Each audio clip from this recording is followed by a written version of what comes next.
আজকের রেসিপি পনির মশলা, দারুণ স্বাদের।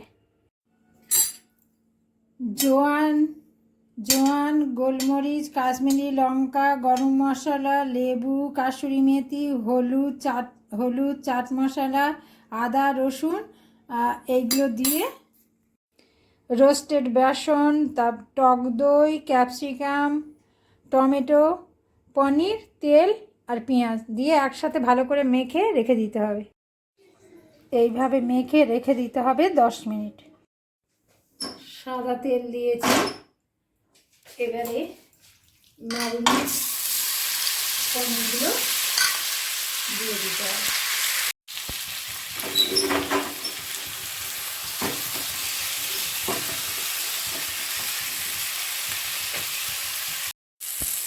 পনির ফ্রাই হয়ে গেছে, এবারে নামিয়ে নেব। অল্প একটু জিরে আর পেঁয়াজ দিয়ে ভালো করে ফ্রাই করে নিতে হবে। জিরে, ধনে, আদা, রসুন, কাশ্মীরি লঙ্কা দিয়ে ভালো করে কষিয়ে নিতে হবে। মশলা থেকে তেল ছেড়ে এসছে, এবার পরিমাণ মতো লবণ আর এই টমেটো কেচাপটা দিয়ে ভালো করে আবার একটু মিক্স করতে হবে। এবারে এই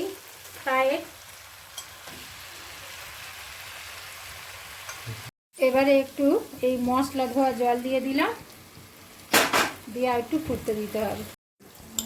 উপর থেকে একটু রোস্টেড কাসুরি মেথি আর একটু ধনে পাতা ছড়িয়ে দিলেই রেডি।